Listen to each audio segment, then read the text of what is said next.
Doings of Doyle is sponsored by Belanger Books, home of the best Sherlock Holmes anthologies featuring today's top Sherlockian authors. Belanger Books is the only authorised publisher of Solar Ponds mysteries, continuing the Sherlock Holmes legacy into the 21st century. Visit them today at belangerbooks.com.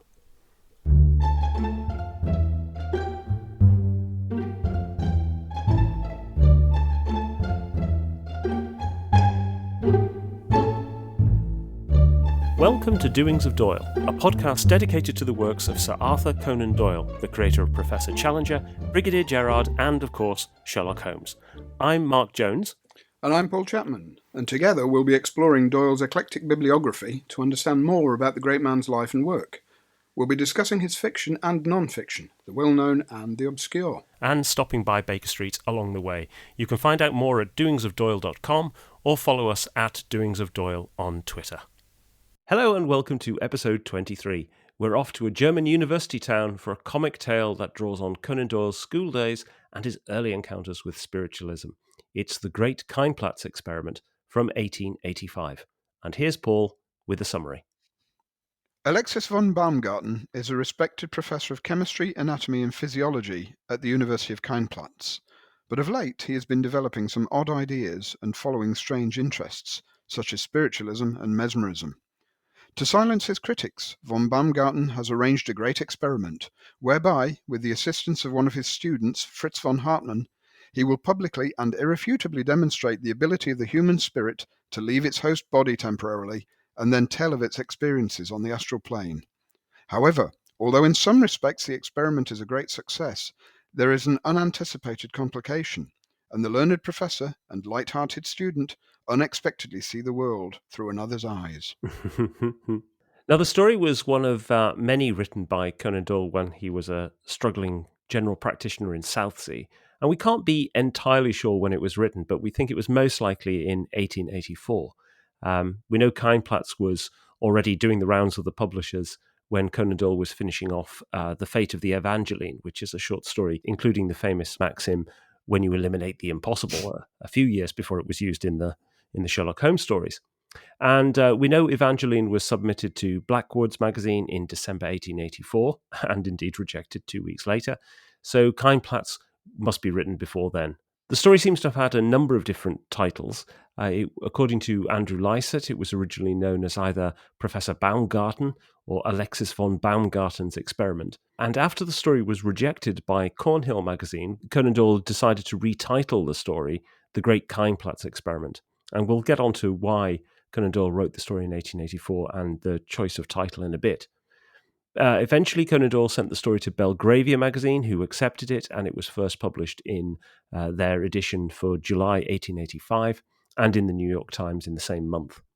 And 2 years after that, in 1887, it appeared in book form in a rather strange anthology called Dreamland and Ghostland, which collected short stories by a number of authors from a very wide range of periodicals, including Belgravia. Keinplatz appeared in Volume 3, and it's notable because it was among the 6 short stories in these volumes, which are in fact the first appearance of Conan Doyle's short stories in book form in England. And while Conan Doyle wasn't credited on the cover of that anthology, he was singled out in the preface as Mr. A. Conan Doyle, the grandson of H.B. and nephew of the late Richard Doyle, and probably was actually referred to as Mr. because the stories were written before he received his doctorate in 1885. The Great Keinplatz Experiment then first appeared in the UK under Conan Doyle's own name in The Captain of the Polestar and Other Tales in 1890, and its first appearance in book form in the US was in the 1925 volume The Great Keinplatz Experiment and Other Tales of Twilight and the Unseen. Quite a mouthful.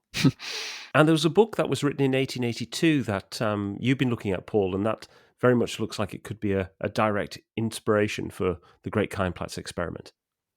Yeah, it's a pretty well-known book. Even today, it still has its admirers and fans. And it came out in 1882 and it's called Vice Versa, or A Lesson to Fathers. And the author was F. Anstey. And Vice Versa, it's basically a body swap story about father and a son. The father is a businessman, Paul Bultitude, and his son Dick, who's moaning about going back to school, and his father essentially, I wish I could go back to school, etc. And they have an Indian wish stone nearby. So guess what happens? It essentially turns out that the Paul and Dick swap bodies and lives, and so Paul Bultitude as Dick gets to go to Crichton House School run by the cane-wielding Dr. Grimstone, and Dick gets to run his father's business. So it's all these kind of comedies of errors, that kind of thing, and all ends well in the end.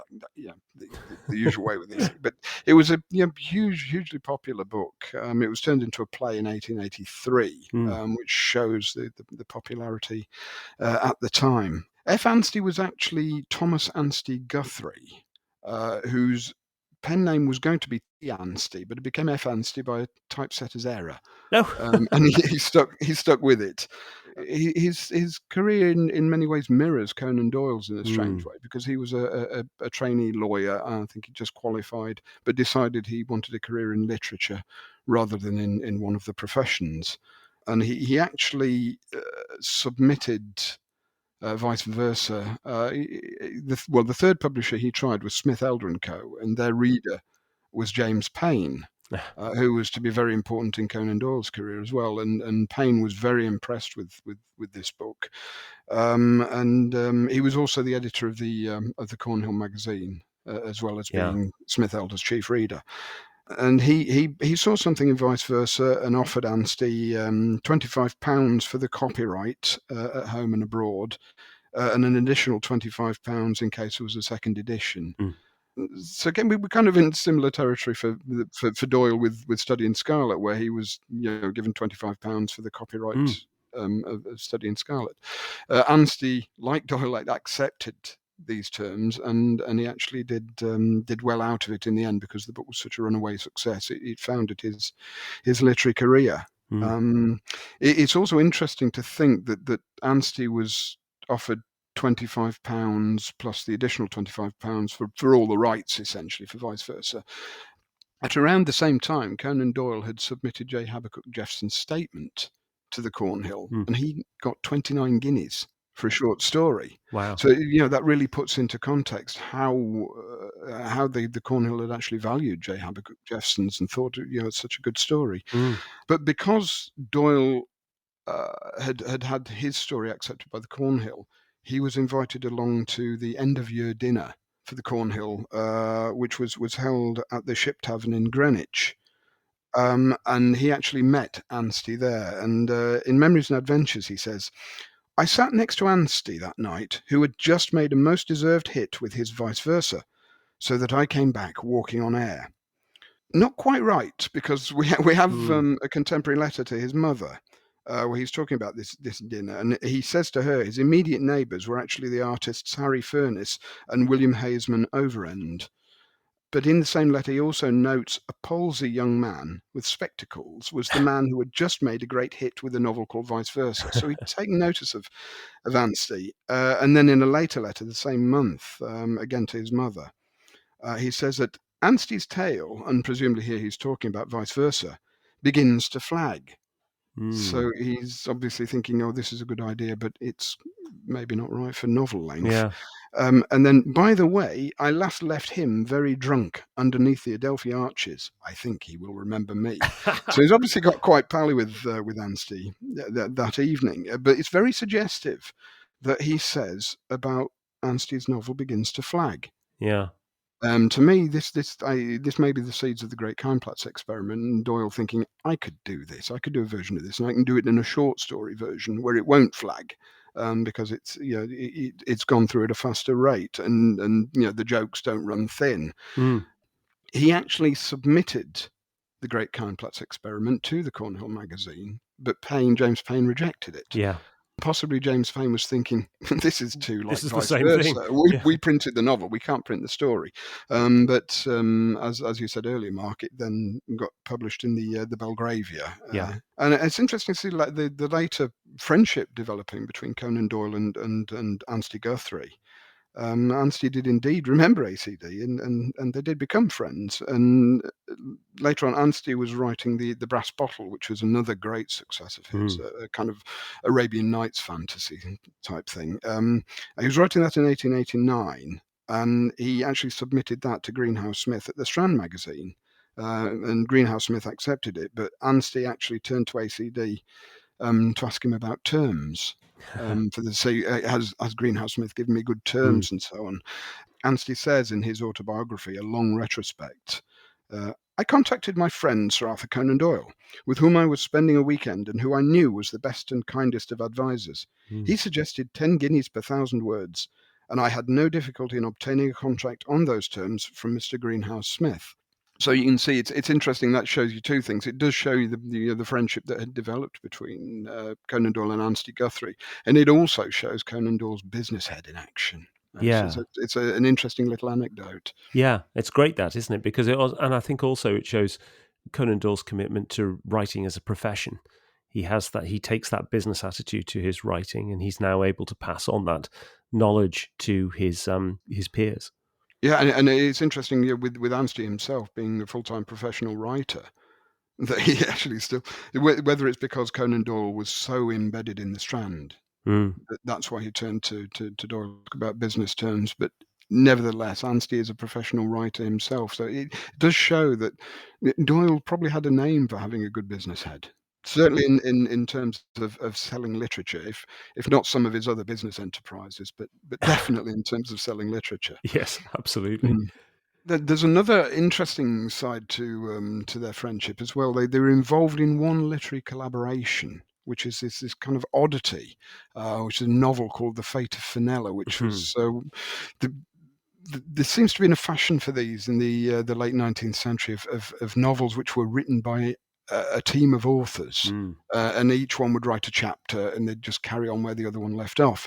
So The Fate of Fenella was actually first published in the Gentlewoman magazine, and then published in book form in 1892. But Conan Doyle contributed a chapter, as did Anstey. And there was another chapter contributed by a mutual friend of theirs as well, called Bram Stoker, who 5 years later would write a rather successful book called Dracula. Rather more successful than The Fate of Fenella. Yes, deservedly so. And Anstey's Vice Versa is a sort of culmination of a few people who have experimented with this idea of the sort of body swap or the reversed identities. I mean, the probably the most famous one, and one of the earliest ones, is Transformation, which is a short story by Mary Shelley, and was first published in 1831 for the Keepsake. And that features a man who trades bodies with a strange dwarf who promises to return his body and then doesn't. And the man kills himself and then miraculously finds himself reinstated in his own body. And then there's Gautier in the 1850s wrote a story called Avatar, which is a short story based on the same thing. And a bit like Anstey's Vice Versa, actually, it has the magic. The body swap is achieved using magic acquired in India, which is an interesting little connection. And then on a completely different scale, you get this more comic version of the reversed identity story with W.S. Gilbert of Gilbert and Sullivan fame. And in 1870, he collaborated with a musician called Frederick Clay. He'd just met Sullivan at the time, but they weren't actually collaborating at this point. And they produced a 2-act comic opera called The Gentleman in Black. And that has a sort of body swap element to it as well. And in fact, Gilbert and Clay came back to the same idea 2 years later in a now lost comic opera called Happy Arcadia, where the entire last act involves several characters body swapping. So those are a few stories that follow in the same trend as Anstey, but there are some others as well. Yeah, well, one of the stories, it's not a direct body swap story, but I think may possibly also have played a role in influencing the Great Keinplatz Experiment. And it's noteworthy that you mentioned earlier that this was originally, one of the original titles was possibly Alexis von Baumgarten's Experiment. is a story which I'm sure Doyle would have read, called Dr. Heidegger's Experiment, Yeah. by Nathaniel Hawthorne. We know that Doyle read Hawthorne. He found him difficult, didn't Yeah. really get on with his work, but he was familiar with it. And this is a story where Dr. Heidegger has discovered the fountain of youth and gets four old friends together to drink from this, and they go back to being youthful and behave like fools. So there's an element that's very like the Great Keinplatz Experiment, and of course you get the name Dr. Heidegger, and you think, what's the name of the German master in the primary school? It's Heidegger. So perhaps that's where that came Good from. point.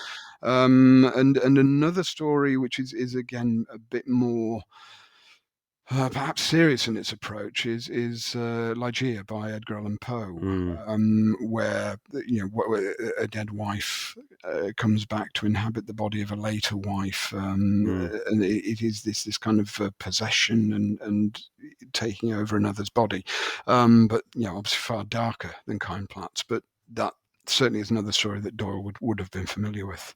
And this is where the sort of body swap elements tie in a bit with the spiritualist interpretations and other ideas, this idea of the soul moving between different bodies as such. And we covered that previously in connection to Poe in The Captain of the Polestar in episode 3, where we talked about Metzingestein, which is the story in which there's the soul existing separate to the body and being able to inhabit other casings, as it were, is something that comes out a few times with Poe, and you get that also in Morella and in The Oval Portrait as well to some extent. Mm. Mm. And talking of Edgar Allan Poe, another clear influence on this story is Conan Doyle's very early experimentation with an interest in the supernatural and spiritualism and the occult, which are all buzzing around in his head in the early 1880s. And there's even an indication of this in the story directly, where we learn that Professor Baumgarten has been experimenting in these sort of areas. And it sounds quite sort of vaguely autobiographical of Conan Doyle. It said, at first, when as a young man he began to dip into the secrets of mesmerism, his mind seemed to be wandering in a strange land where all was chaos and darkness, save that here and there some great unexplainable and disconnected fact loomed out in front of him. And Conan Doyle would later say in Memories and Ventures that this was a period of time of skepticism on his part, and that his psychic studies only began after his first marriage, which was in August 1885. But the evidence doesn't really substantiate that. He had an interest even then that sort of predates that by at least a couple of years. Yeah. Doyle had arrived in Portsmouth in 1882. Nobody knew him there. It was starting life anew, as it were, and so he had to establish himself both in a professional capacity as a doctor, but also in his social life.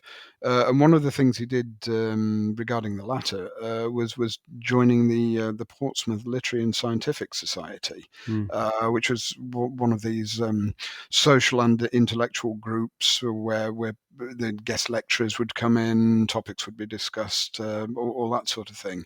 And Doyle was actually invited to lecture to them in December 1883 on his polar experiences. But one of the other things within this group, he met a retired Indian Army General, Alfred Drayson, who was he was an astronomer as well as a retired soldier, but he was also very interested in the twilight world of the occult. And Doyle got very close to Drayson, and through him he had his first experiences really in spiritualism. It was introduced to various people from that world. So this is all happening before 1885, and so you've got these ideas going into the Great Keinplatz Experiment, as well as all the literary influences from Anstey and so on, and it's also the idea of what you just quoted, Mark, from Baumgarten, of this. How does science and the occult, how do they work together? Are they compatible? And it's the young man Doyle trying to work out, having essentially lost his Catholic faith, what do I believe in? Who am I? But he's also a very rational doctor, and it's kind of, he's got this interest and burgeoning belief in certain occult systems.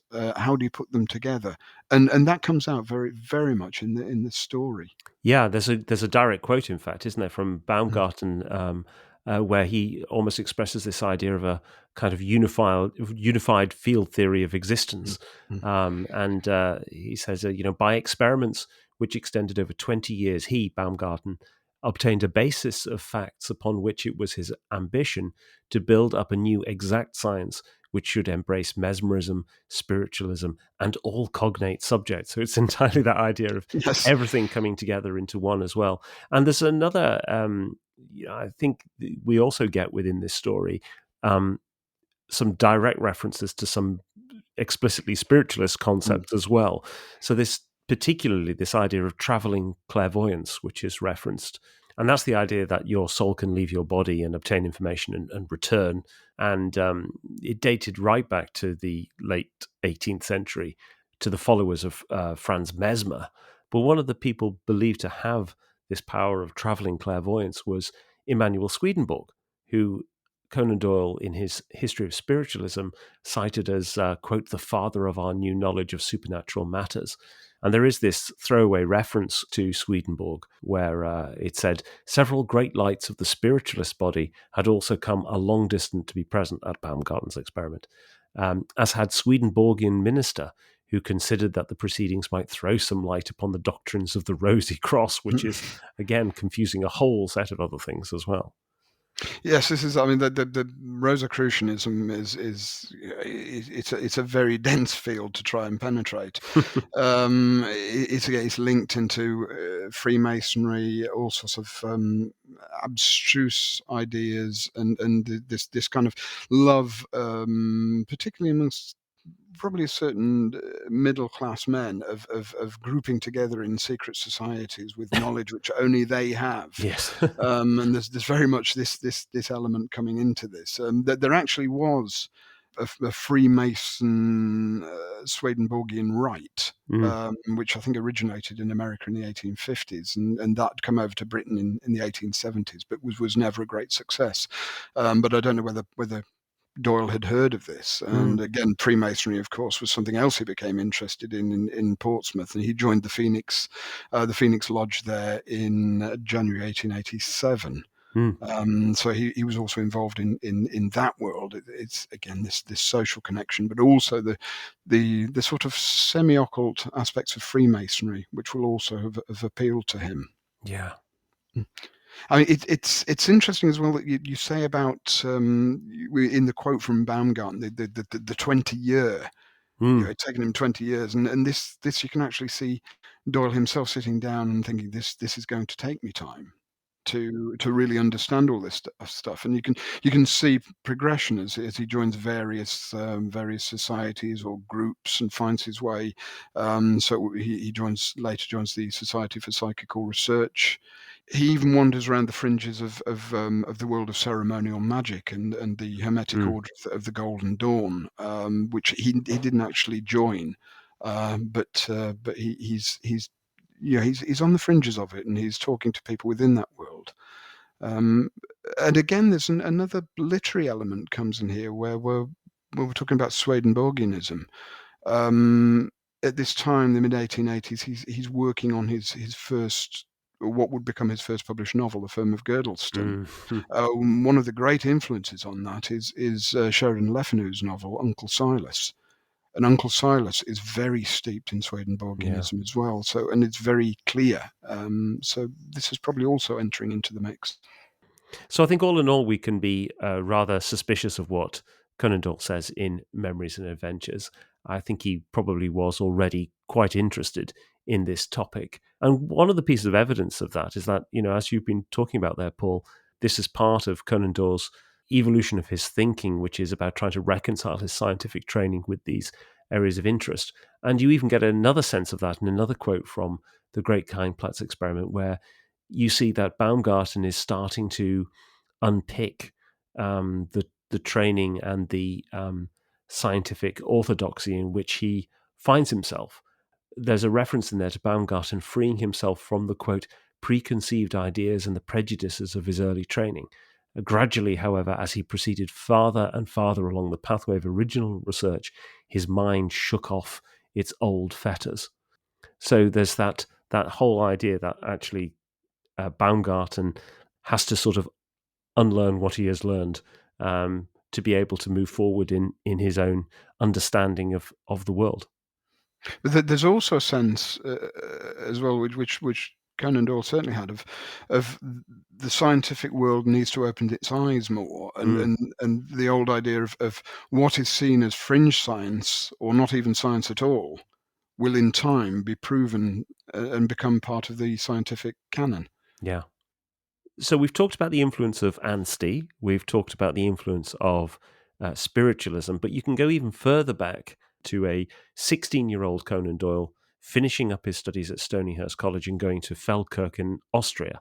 And we've mentioned Felkirk before in episode 9 in An Exciting Christmas Eve, where that European location borrowed quite heavily from Conan Doyle's experience at Felkirk. And Keinplatz certainly shares a lot of the sort of student hijinks that we see in An Exciting Christmas Eve, and that speaks to Conan Doyle's experiences in the town. The description of Fritz von Hartmann speaks to this. Conan Doyle writes, "Never was there a riot or a duel or any other mischief afoot, but the young Rhinelander figured as a ringleader in it. No one used more free and violent language, no one drank more, no one played cards more habitually, no one was more idle." But, that isn't really what Conan Doyle was like. And in fact, in Memories and Adventures, treat it with the caution that it deserves, he did write of his time in Falkirk. Here the conditions were much more humane, and I met with far more human kindness than at Stonyhurst, with the immediate result that I ceased to be a resentful young rebel and became a pillar of law and order, very much the opposite of Fritz von Hartmann. But it may have been a much more liberal climb, and that came out in what he was to write at the time. And we actually have a fascinating insight into his time at Falkirk as a result of the work of Marcus Geiser and Helen Dorey, who've pulled together copies of 2 school newsletters that Conan Doyle produced at Falkirk called the Felkirkian Gazette. And they were dated October and November 1875. We don't know if they were circulated. We don't know how widely. We don't know if there are any more copies. But what we do know is the contents, because Marcus and Helen have very kindly provided us with a transcript after episode 9 on An Exciting Christmas Eve. And there are plenty of references in there to the strict school discipline. There's a character in there appears several times called Pipes, which reminded me somewhat of the villain in BBC's Ghost Watch. But there's also plenty of examples of porky humour at the expense of tutors and fellow pupils. And there's a really excellent little poem in there written by A.D., presumably Arthur Doyle, which combines this sort of sense of humour with his love of the Gothic. And it's a great poem called A Horrible Tale, which features in the October edition. It goes like this. All in the midst of the busy crowd, I saw an old man stand. He heeded not the bustle loud, a spade was in his hand. Though his hair was white and his form was bowed, yet he dug through the earth and sand. I looked upon his face so pale, for pale as death was he. I said, Alas, what fearful tale, what horror here may be, the hidden secret I'll unveil, I'll solve the mystery. Perhaps, thought I, he buries here some victim he has slain, perhaps a treasure's hidden near which he expects to gain. Twice I approached the aged seer, and twice drew back again. At last I boldly stepped beside. I saw the old man frown. Why diggest thou so, old man? I cried, for the heart of a noble town. And the mournful voice of the digger replied, I'm a-laying a gas pipe down. It's a great little comedy poem there as well. But Falkirk is not just the inspiration for Keinplatz and An Exciting Christmas Eve. It also appears as an influence on a few of the other stories that Conan Doyle wrote around this time. Yes, as well as the Great Keinplatz Experiment, there are these 2 other stories, the Silver Hatchet and a Pastoral Horror, both of which we'll go into at some future date. But they do all have linking themes of insanity and loss of mental and in some degrees bodily control, and you've really got this tying into Conan Doyle's own life, with the spiral almost into self-destruction through alcohol of his father, Charles Altamont Doyle. And you get this particularly in this story, when Fritz von Hartmann's soul has entered the body of Professor von Baumgarten, and then decides that he'd like a bit of a drink with his pals, and goes to the Green Man pub, and causes all sorts of merry riot within it. So you have this ostensibly respectable older professor going into the pub and creating merry hell amongst all the students, and kissing the barmaid, and hitting the innkeeper over the head, and all this sort of business going on. And this is probably something, although it's extremely comic in the story, in the background, you wonder if Conan Doyle was thinking of his own father and what he was getting up to in the pubs in Edinburgh, and the embarrassing stories that would come back to his mother of what's Charles been doing now. So you've got this. You think of Charles's appearance, always in the photographs with the suit and the beard, and looking very respectable. But the alcohol, he would then lose control, and it's very much that seems to be coming out in this story. So it's perhaps Conan Doyle getting this out of his system a bit, using humour to disguise it, and it is a recurrent thing. We will be mentioning this many times of the appearances in various forms of Charles Altamont Doyle throughout his son's fiction. Yes, I think timing-wise as well, it's particularly important, isn't it? Because 1883, 2 years before this story comes out, is when Charles Altamont Doyle is admitted to a sanatorium for the first time. So, it all feels very timely. But to deflect from the personal aspects of this story, Conan Doyle, sets this in no place. Keinplatz literally means no place. I think Owen Dudley-Ed would suggest that it could be a bit of a play on, Thomas More, in that Thomas More's Utopia also means no place, but in this case, this is sort of depersonalizing the location and indeed what is happening in the story by adopting this name of Keinplatz. Yeah, it's again, as Owen said, it could tie into Utopia, and there's also different uses of this sort of thing in other Victorian literature. Jules Verne and Charles Dickens both call characters Nemo, no one. For that reason, to disguise identity, to escape the world, as it were. And that again brings in another aspect of this story, where you've got this place Keinplatz, and this is the riotous German student world as well, of popular stories, and almost in a way almost a fairy tale world, and you get this in other literature that Conan Doyle would have been familiar with. Washington Irving, has this sort of world in some of his stories, and the joint writers Ekman Chatrian, they set a lot of their stories in this kind of real but not real German world. Yeah, on the fringes again, yeah. And talking of names, actually, we should pick up that the name Baumgarten is one that we've encountered before. It was actually in our last episode when we talked about the Prussian captain in The Lord of Chateau Noir. But there's also a third Baumgarten in the short story The Silver Hatchet, in which a police inspector has that name. So the question has always been, where does Baumgarten come from? And it's long been known that Conan Doyle had a German tutor at Stonyhurst called Father Baumgarten, and there's a letter from Conan Doyle to his mother in which he says, I'm in the first class in German and getting on very well. We have 2 hours in the week for German, which is all that could be spared. The father, whose name is Baumgarten, talks to us in German always while teaching us. I like it very much. This was Conan Doyle's last year at Stonyhurst. The following year, he would go to Falkirk. But the interesting thing is we know very little about Father Baumgarten. And part of the reason for that, we think, is that we may well have tracked down the real person, and his name is not Baumgarten. Conan Doyle's German tutor at Stonyhurst was actually Baumgartner. The Jesuit Society have a annual census of Jesuits in England, and it shows that in 1875, there was Father Alexander Baumgartner, a doctor of German literature and a scholar residing at Stonyhurst. And he's not listed in 1874, he's not listed in 1876, he's only listed in 1875 in that final year of Conan Doyle's studies there. So who was Baumgartner? Well, he's actually significantly more distinguished than one might think of a simple German tutor. He was born in Switzerland in 1841.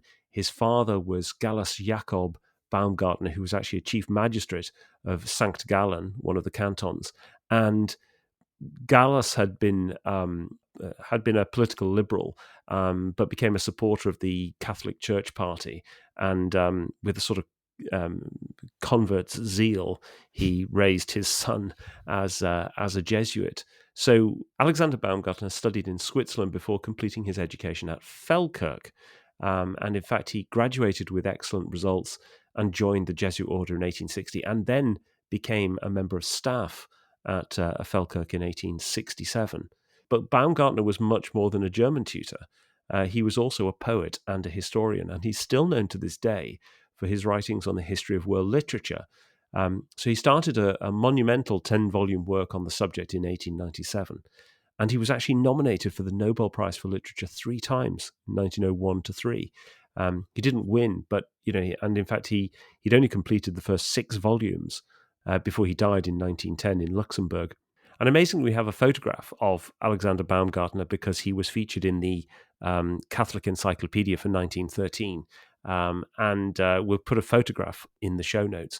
He's not exactly a match for the hatchet-faced professor described in the Great Keinplatz Experiment, but there is perhaps something similar in part of the description that Conan Doyle gives, which is this: much thought had furrowed his forehead and contracted his heavy eyebrows, so that he appeared to wear a perpetual frown, which often misled people as to his character. For though austere, he was tender-hearted.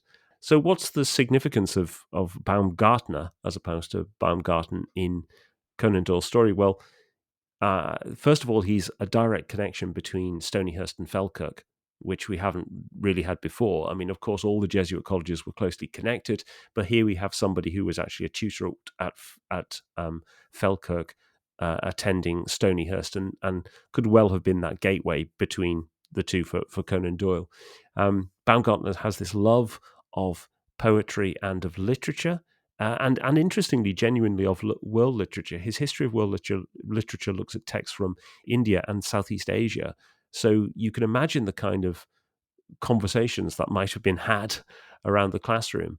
And then also Baumgartner was a fierce conservative within the Jesuit order, so had no time for liberalism. So there are many ways in which Baumgartner could indeed be quite significant in the story of Conan Doyle's life, even though we haven't really known of his existence before now. Yeah, it's interesting you mentioned the aspects as well, talking about India and Southeast Asia, and obviously Conan Doyle was listening to this man from what you've quoted earlier, saying he's delighted that the man he calls Baumgarten in his memoirs is speaking to them in German, and he's left some impact. And again, this to come back to the Asian aspects. Of course, the Jesuits were always very active in Asia, and perhaps this is where some of Doyle's interest in that part of the world might have come. Interesting point. Yeah, absolutely.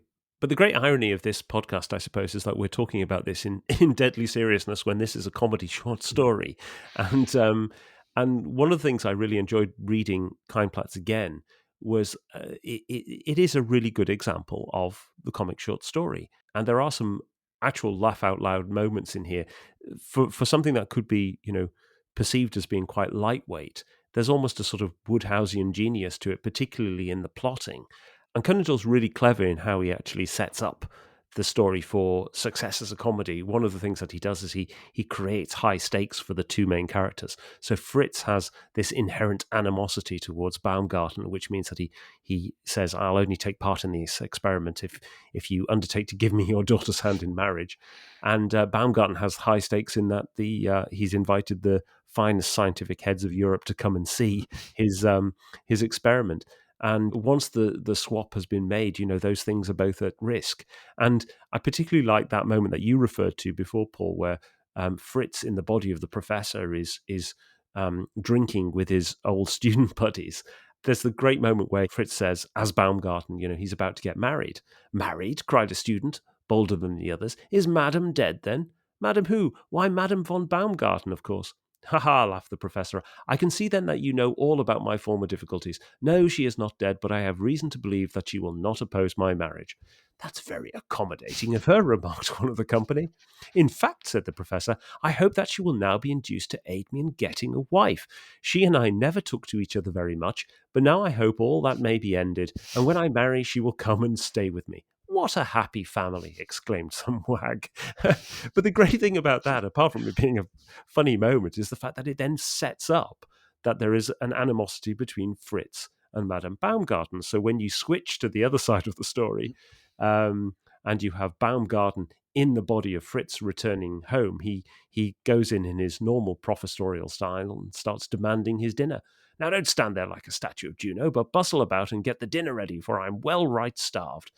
And this last address, delivered with a perfect shriek of rage, had the effect of sending good Madame Baumgarten flying along the passage and through the kitchen, where she locked herself up in the scullery and went into violent hysterics, which sounds a bit like what you might expect Mrs. Hudson to do at any moment. But it's just so clever, the fact that he's actually managed to set up at these times all these stakes, and then he sets up these little bits of information so that the story unfolds, and you end up with ultimately this comic meeting on the street between the two where they don't recognize each other. Baumgarten sees Fritz. At first, his interest was merely excited by the fact of seeing a man so venerable in appearance in such a disgraceful condition. But as he approached nearer, he became convinced that he knew the other well, though he couldn't recall when or where he'd met him. And then Fritz, for his part, looks at Baumgarten in his own body and says, Donnerwetter, hiccuped the other. If those are not the trousers for which my tailor is about to sue me, may I never taste beer again. And it's great. It's great stuff. It's really good stuff as a comedy, while also playing with all of these little things that we've touched on, which are much more serious, that sit in the background.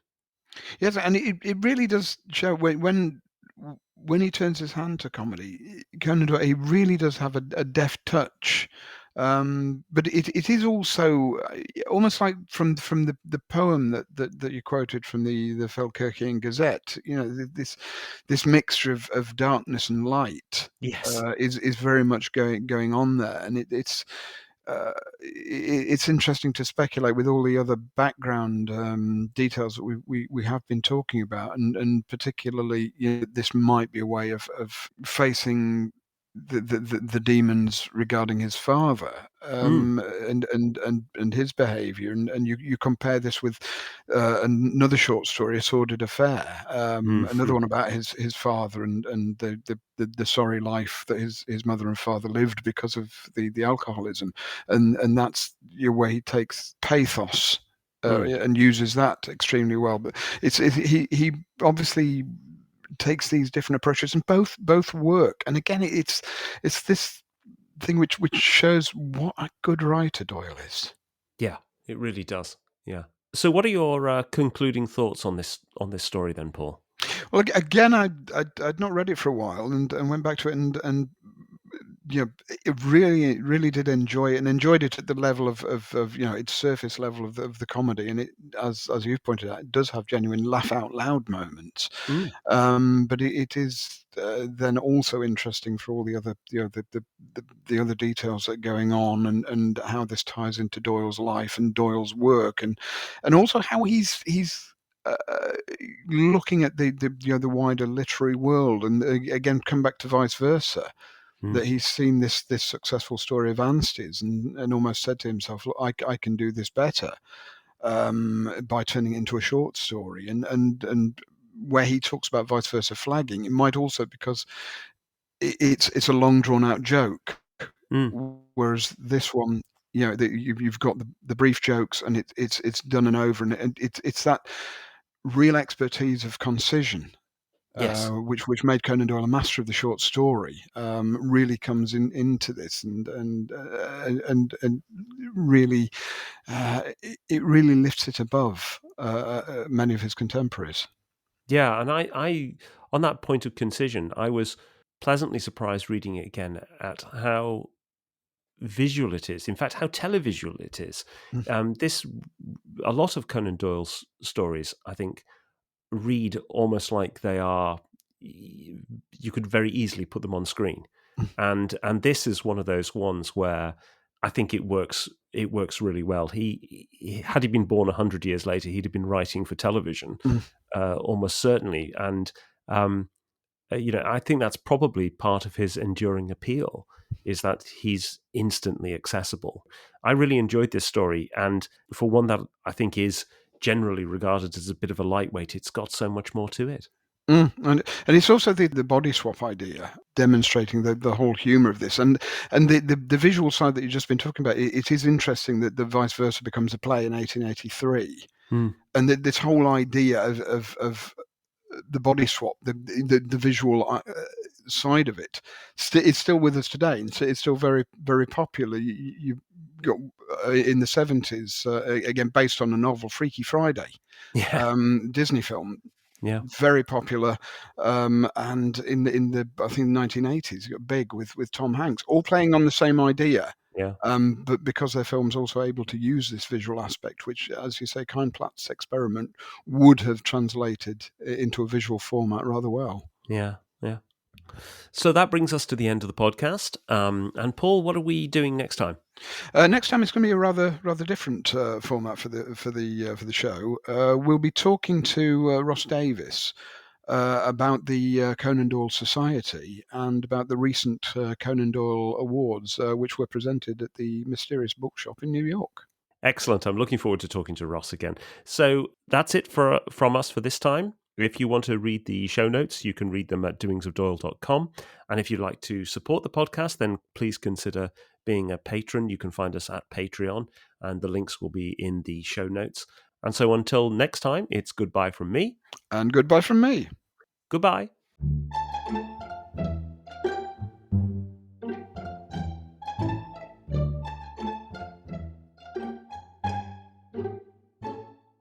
And this is notable because it was among 6 stories in these volumes that represent the first appearance of Conan Doyle in book form in England. Sorry, I'm just abused at the idea of Conan Doyle appearing in book form, as opposed to Conan Doyle stories appearing in book form. Let me do that again.